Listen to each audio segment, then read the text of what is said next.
A lot of people slate morning routines, and I think it's because they've got it all wrong. People think morning routines directly make you more money. They don't. Doing things that earn you more money will earn you more money. But a morning routine changed my whole life, and having one has helped me become more disciplined, consistent, structured, mentally focused, energized, and ultimately a better version of myself. And guess what? Becoming that version of me led me to be earning more money. Over the years, I've tried a lot of different morning routines, but this one is what works for me. You snooze, you lose. The first thing that I never do is snooze the alarm. And I'm not going to say that I've been perfect with this in the past. I never used to be a morning person, and I used to have a list of alarms that I would consistently tap for about an hour until I finally dragged myself out of the bed. But keeping my promises is so key to me because it's allowed me to transform my life. And the first promise that I make myself every single day is the time that I'm going to get out of bed.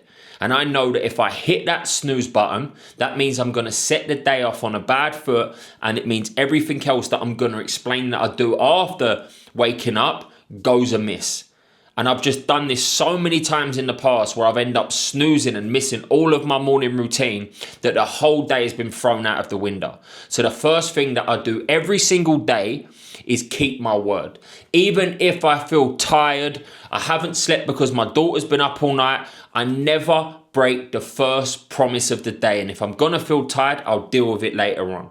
Now, as I said, I've not always been perfect with not snoozing my alarm, but a non-negotiable for me is that I never snooze the alarm. And a couple of things that have helped me get to this point where I don't snooze it is, number one, put an alarm clock on the other side of the room. Now I use a Whoop. But when it first begun, I wasn't able to have something next to me because I'd snooze it. So I brought myself what was called a Lumi light, and the Lumi light was on the other side of the room. So every time I got up, I had to go over there, turn it off, and then I'd be up and I'd have to get on with it. I did try this with an iPhone, but I went and grabbed the iPhone and got back in bed. So no iPhones, and buy yourself a Lumi light. The second thing that I remind myself of when I wake up is this feeling will pass. And what does that mean? I know once I get up, once I deal with this tired feeling and I get my body moving, I have my coffee and I'm on the way to the gym, I'm going to feel so glad that I've done it. So if I wake up and I've got all of them negative voices stirring in my head about you should stay in bed, you're going to feel shattered later, snooze the alarm, I just say to myself, this feeling will pass, this feeling will pass, this feeling will pass. And I just walk and I just talk myself through it. And as I get moving, the feeling always passes. And the third thing, a promise I've said to myself, is just don't make a bad decision when you're tired. It's so easy to do the wrong thing when you're tired, and that's something that I've promised myself.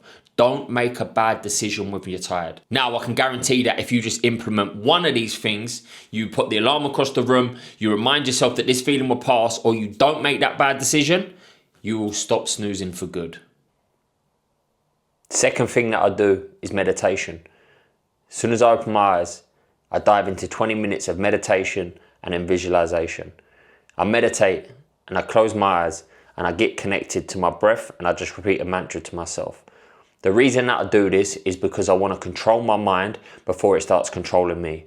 I don't always wake up with energy and enthusiasm to get on and get the day done. There's a lot of times when I wake up and my mind is just racing.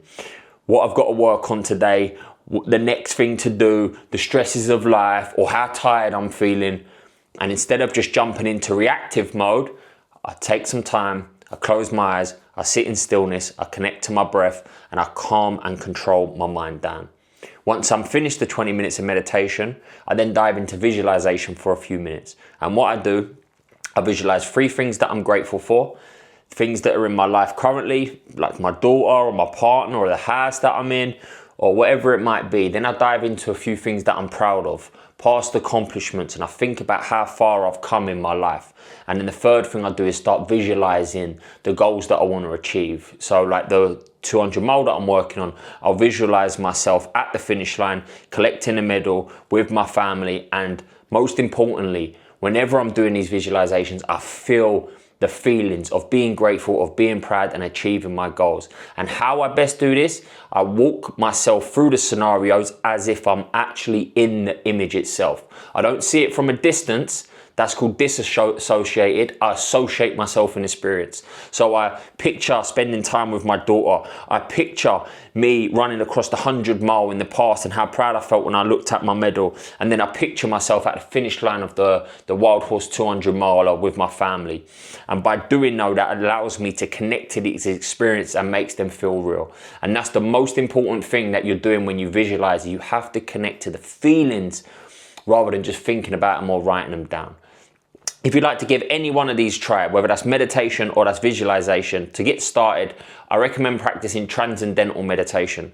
That is just a mantra-based meditation. Now, you have to do a course for it, but I'm sure there's some videos on YouTube that will help you. And this mantra meditation is just you repeating a word over and over again in your mind. This has been key to help me take control of my mind.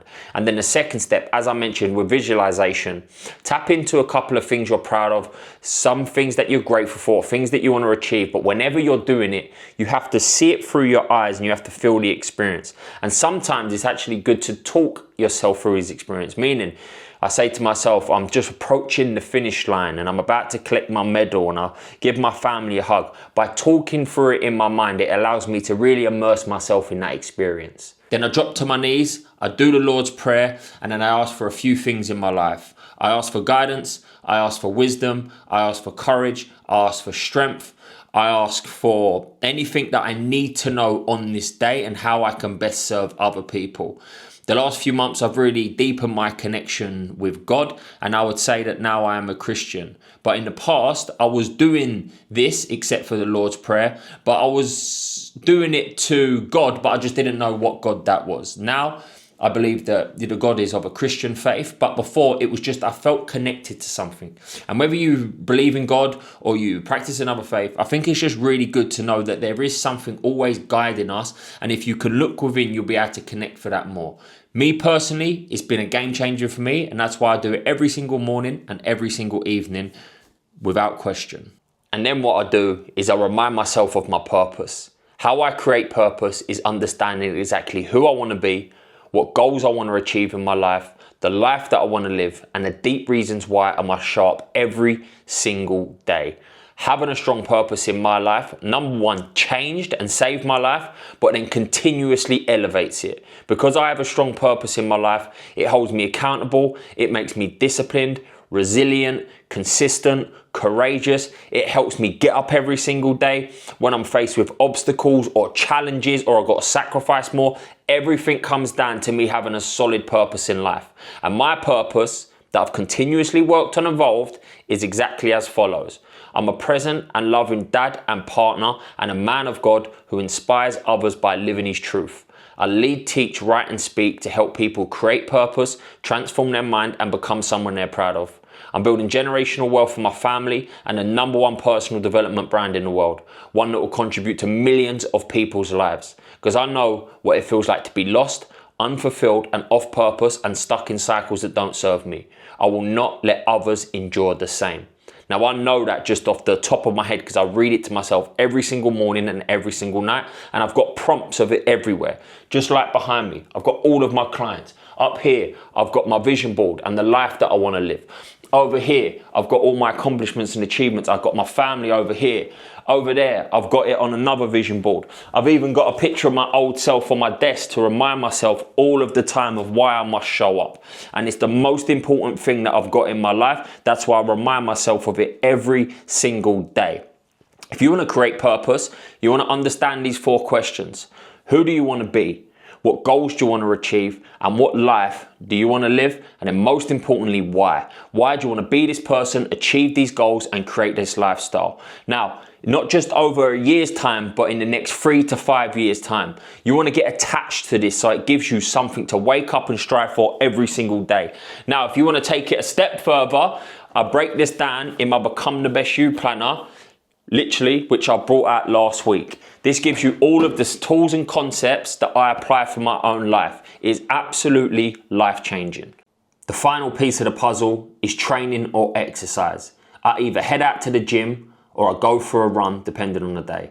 Training has been fundamental in my morning routine. If I put myself through a hard workout to begin the day feels so much better.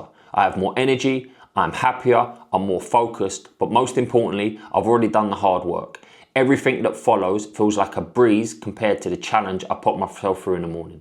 If you'd love to start up training in the morning routine, I advise it. To begin with, you might feel a little bit more tired, but once it becomes a part of your morning, you won't go back to what you were doing before. I promise you. A morning routine was the starting point of my personal growth journey, and it completely changed my life. That's why I recommend you building your own one too. Now, I just want to say, don't think that you have to do 100 different habits at once and it be 3 hours long, because I've made that mistake in the past. I've just found what works for me, and then I stay consistent and committed with it every single day. Because I know that if you win enough mornings, you'll win enough days, which means you will win in all aspects of your life.